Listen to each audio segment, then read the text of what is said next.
Infrastructure protection on-premise. So on-premise, you're obviously responsible for all the infrastructure. That's really up to you. So it's up to our business to maintain our infrastructure safe and secure. We could add administrative and security controls as we see fit. So without data, that's something that's a gold mine to hackers. Um, so hackers might be willing to put in the work to try to gain access to our infrastructure, so we could do things. Physical security, fences, which track goes into it and out of our data centers is very important. That we keep track of exactly who's in our data center, and keep track of your resources.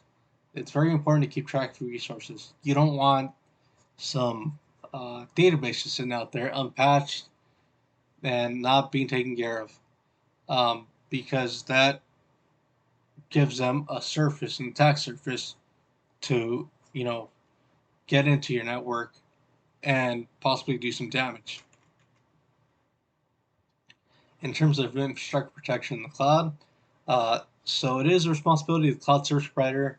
Like I said, a good rule of thumb is uh, anything that is in the cloud, data, things like that, PII, is our responsibility as a company.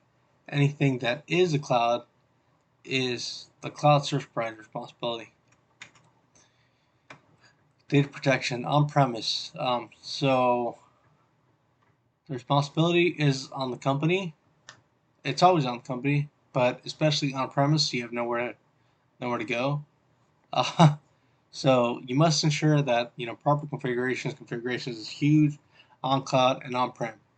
So ensure that the proper configurations are set, and but it does allow more robust security data controls. You know, things like well, DLP solutions are available everywhere, but you're allowed to audit your infrastructure. Nobody's gonna stop you. You own it, so nobody's gonna stop you. You can't accidentally get to somebody else's data. You can't do a lot of things that you would do in the cloud. And the ability just to store the data in the jurisdiction which regulates it, which regulation might require it to be in. This is things like if you upload data into government cloud, it has to stay in the U.S. for example. With HIPAA, if you upload data into you know any hardware, any infrastructure, it has to reside within that jurisdiction that it belongs to. Um, you also have the ability to destroy data in any way, and or in many ways. So you have the ability to just burn the hard drive if you want. You could destroy it with a bat. You could get a little more physical, whereas in the cloud you can't really do that. Um, so data protection in the cloud, uh, regulations, HIPAA regulations are going to dictate and limit how data is stored, how and where it's stored. You have to consider laws and jurisdictional laws. So you have to consider the law of the country, which is HIPAA. In the European Union, the UK, it might be GDPR. So for our company, we deal with U.S. based customers and clients, and data. So therefore, we have to follow our rules and regulations here. Um, but configuration, once again, you must ensure proper configuration. If you have DLP, you must ensure that that's correct. That catches the data exactly how we want to catch it from leaving our company. Um, unique. Yeah, you have some unique scenarios that apply to the cloud, um, and that you won't really see anywhere else. That you won't really see on prem.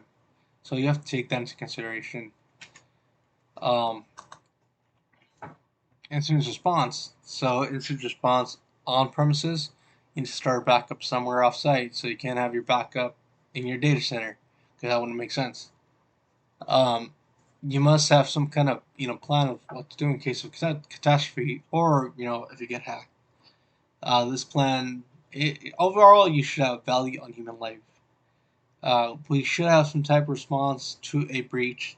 So some form of controls that we're gonna have in place in case of breach. So you can see how the highly trained IT staff becomes a very important part of on-premise work. Digital forensics are easier due to owning the equipment. So there's a lot more methods that are available.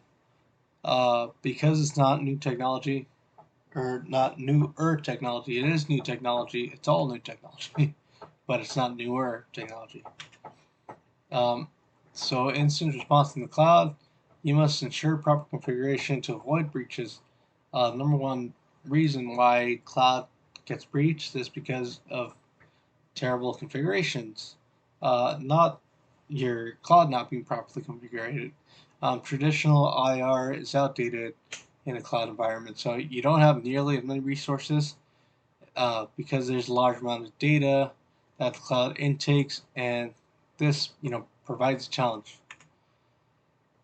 In conclusion, as you can see, configure. It's the way to go. I mean, you have to watch your configurations.